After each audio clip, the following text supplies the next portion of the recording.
অর্থ মন্ত্রণালয় আর্থিক প্রতিষ্ঠান বিভাগ প্রশাসন শাখা নিয়োগ বিজ্ঞপ্তি প্রকাশ করেছে এবং উক্ত নিয়োগ বিজ্ঞপ্তির কি পোস্ট আছে, লাস্ট ডেট কবে, কিভাবে SMS করবেন, কি কাগজপত্র চাওয়া হয়েছে সব আমরা এই ভিডিওতে এই সার্কুলারের মাধ্যমে জানবো। কাজে ভিডিওটি স্কিপ না করে শেষ পর্যন্ত ধৈর্য ধরে দেখুন। উক্ত নিয়োগ বিজ্ঞপ্তিতে বাংলাদেশের প্রকৃত নাগরিকদের নিকট হতে অর্থাৎ বাংলাদেশের 64 জেলার চাকরি প্রার্থী যারা আপনারা আছেন সকলেই আবেদন করতে পারবেন। 60 মুদ্রাক্ষরিক কম্পিউটার অপারেটর পদের সংখ্যা হচ্ছে 16, ক্যাশিয়ার পদের সংখ্যা 1, অপর ভাষায় শিক্ষাগত যোগ্যতা অভিজ্ঞতা চাওয়া হয়েছে। তারপর হচ্ছে ক্যাটালগার পদের সংখ্যা 1, অফিস সহকারী কম্পিউটার মুদ্রাক্ষরিক পদের সংখ্যা 3, এটার ক্ষেত্রে উচ্চ মাধ্যমিক সার্টিফিকেট, কম্পিউটার প্রশিক্ষণ প্রাপ্ত, তারপর হচ্ছে ইংরেজিতে বাংলাতে প্রতি মিনিটে 20 শব্দ টাইপিং থাকতে হবে, ওয়ার্ড প্রসেসিং, ইমেইল, ফ্যাক্স পরিচালনায় দক্ষতা অভিজ্ঞতা থাকতে হবে।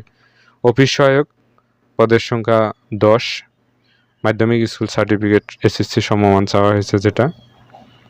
আর শর্ত ও নিয়মাবলীর ক্ষেত্রে সকল জেলার প্রার্থীগণ আবেদন করতে পারবেন।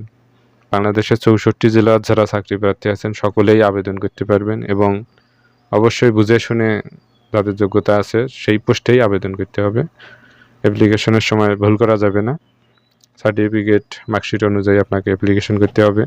কাগজপত্র যে দেখুন কি বলেছে, বয়স 18 থেকে 32, আর কাগজপত্র দেখুন মানে এখানে সকল শিক্ষাগত যোগ্যতা অভিজ্ঞতা, নাগরিকত্ব, চারিত্রিক ও সকল প্রকার প্রশিক্ষণের সনদ এবং সম্প্রতি তোলা পাসপোর্ট সাইজের 2 কপি রঙিন ছবি লাগবে।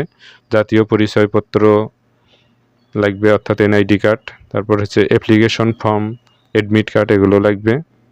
তারপর হচ্ছে এখানে শারীরিক প্রতিবন্ধী ও তৃতীয় লিঙ্গের কোটা আবেদনকারীদের ক্ষেত্রে উপযুক্ত কর্তৃপক্ষ কর্তৃক প্রদত্ত সনদ সেটা লাগবে।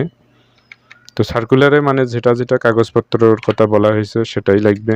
এজন্য আপনারা আগে থেকে সংগ্রহ করে রাখবেন, কোনো প্রকার ভুল করা যাবে না।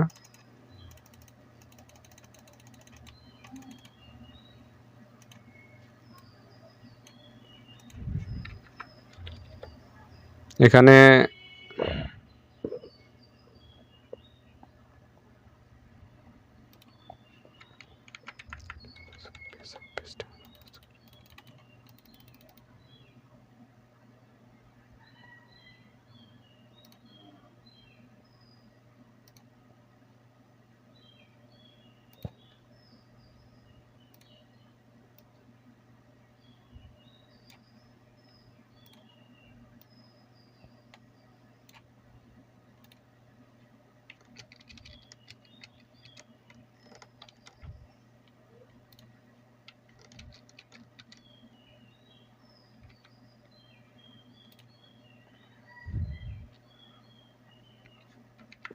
অনলাইনে আবেদনপত্র পূরণ সংক্রান্ত নিয়মাবলী ও শর্তাবলীর ক্ষেত্রে দেখুন, অনলাইনে আবেদন শুরুর তারিখ হচ্ছে 14 মে 2026 সকাল 10টা, আর হচ্ছে লাস্ট ডেট হচ্ছে এই সার্কুলারের লাস্ট ডেট 11 জুন 2026 বিকাল 4টায়। এই সময়ের ভিতরে আপনাকে অনলাইনে অ্যাপ্লিকেশন করতে হবে। ছবির ক্ষেত্রে 300x300 আর স্বাক্ষর 300x80 এবং আগে থেকে এডিট করে রাখতে হবে, ভুল করা যাবে না। তারপর হচ্ছে SMS কিভাবে করবেন, প্রথম SMS FID স্পেস দিয়ে ইউজার ID লিখতে হবে। তারপর দ্বিতীয় SMS FID দিয়ে স্পেস ইয়েস তারপর পিন নাম্বার দিয়ে 16222 সেন্ড করতে হবে। মানে যেভাবে বলা হয়েছে SMS সেইভাবেই করতে হবে, ভুল করা যাবে না এবং নির্ভুলভাবে সঠিকভাবে আপনাকে অ্যাপ্লিকেশন করতে হবে সঠিক তথ্যের মাধ্যমেই। ভিউয়ার্স, আশা করি আপনাদের মাঝে ভিডিওটি ভালো লেগেছে। ভিডিওটি ভালো লাগলে অবশ্যই আমাদের চ্যানেলকে আপনারা সাবস্ক্রাইব করবেন এবং আমাদের পাশেই থাকবেন। ধন্যবাদ আপনাদের সকলকে।